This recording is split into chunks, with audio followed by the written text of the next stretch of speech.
Basically, Buddhism, I want to give you a idea. Sometimes, they are classified in so many different ways. So, uh, generally, when people talk of Buddhism, there are three main vehicles, they say. One is the Hinayana vehicle, which is more popularly known as Theravada. And this is where, like they stick very strictly to the written teachings of Buddha. And that too, like the written teachings of the specific Buddha who is known as Gautama Buddha.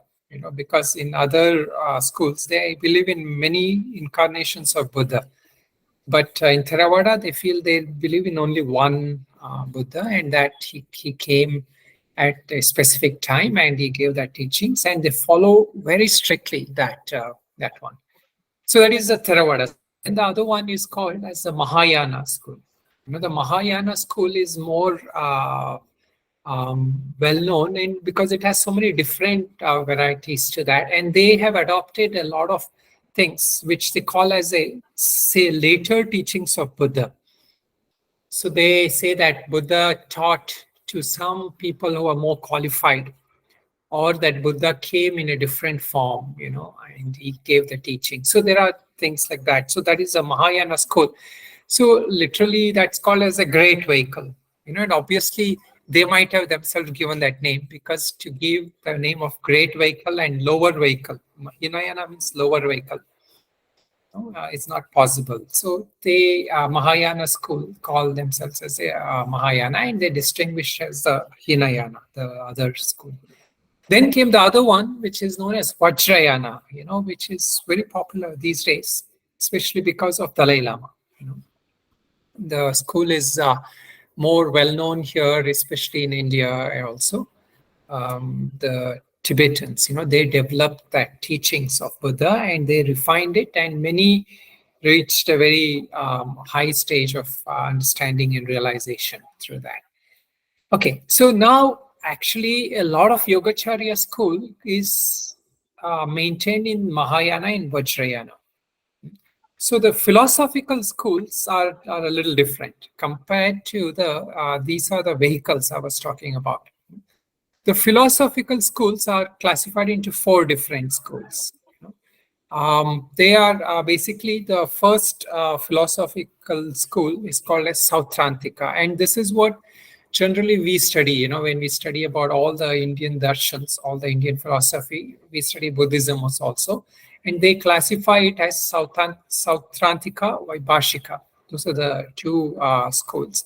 And then the Yogacharya is called as Vijnanavada there.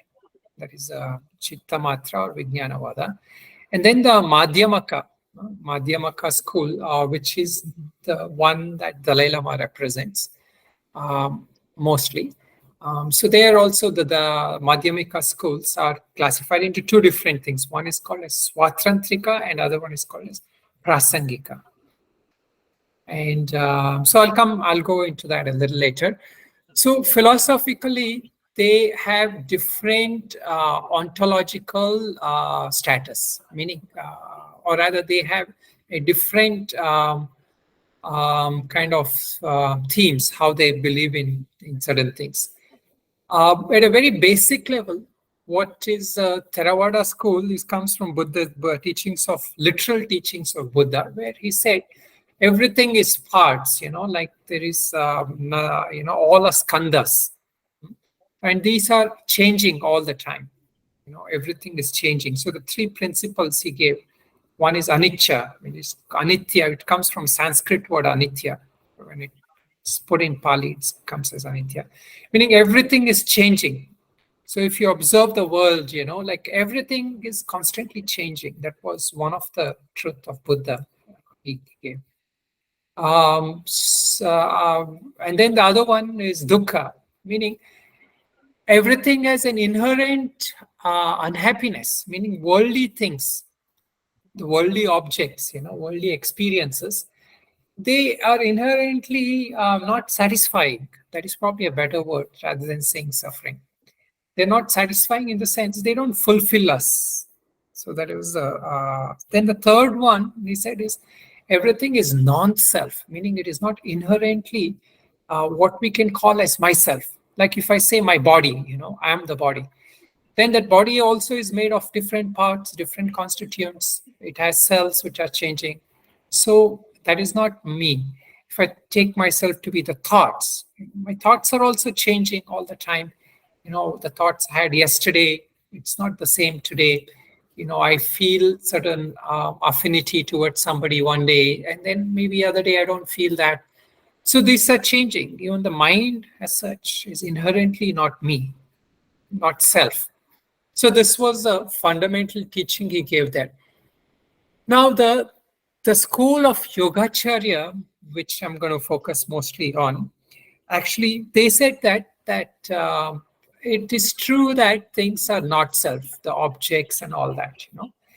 So, but as the other two schools, they focused on something which is inherently true. Like they said, there is a minute atom, anu.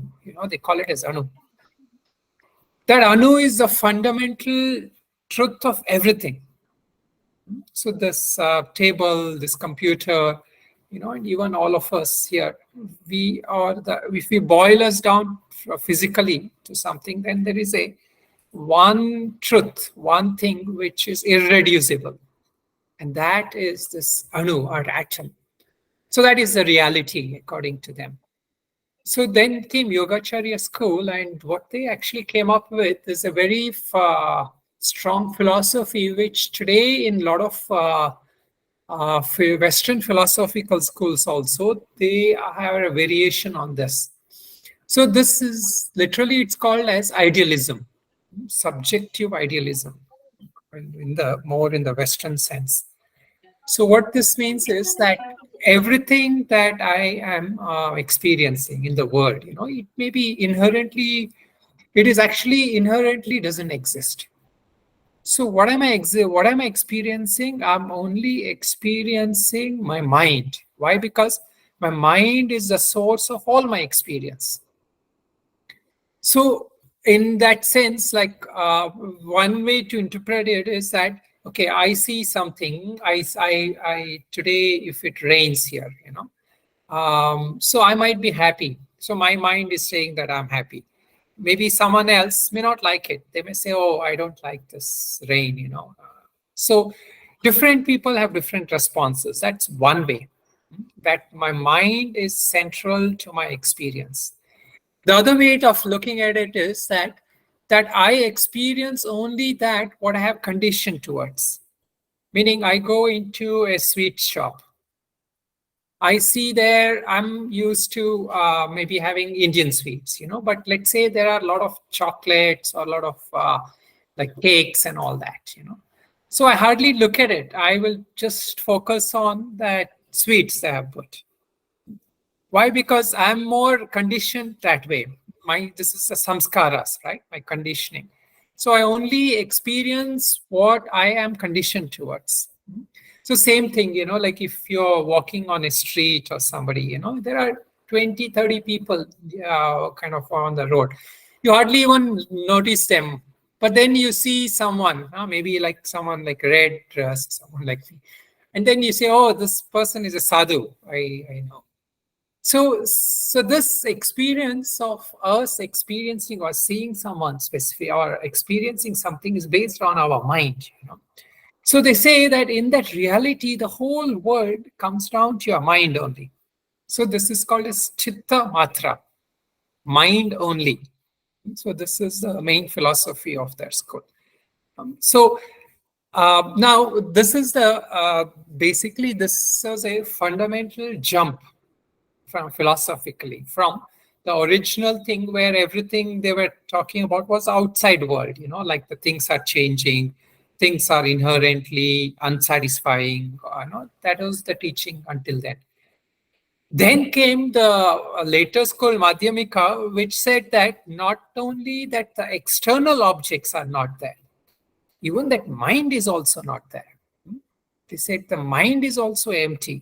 It doesn't exist. Why? Because, see, the mind, for the mind to exist in that sense, that means that there are other minds also that are existing.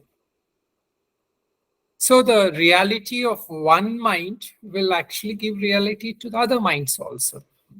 So basically, they said any kind of concept you make, and this was popularized by one of the Indian teachers. His name was Nagarjuna. See, all this were actually scholars. They had studied Sanskrit. They were, I mean, not just standard. They had studied in a very traditional Indian way, and but they realized that the Indian original Vedic kind of rituals, was not giving us them the answer. And at that time, there was not proper structured teachings of Vedanta. So they started developing these schools, on their own. And so this came from Nagarjuna. He was a Brahmin scholar from South India. He developed this, and it is even today, it is considered one of the most profound philosophies. So his main theory was based on that things chatuskoti, he says. If you say something exists, then you're wrong. If you say something doesn't exist, then you're wrong.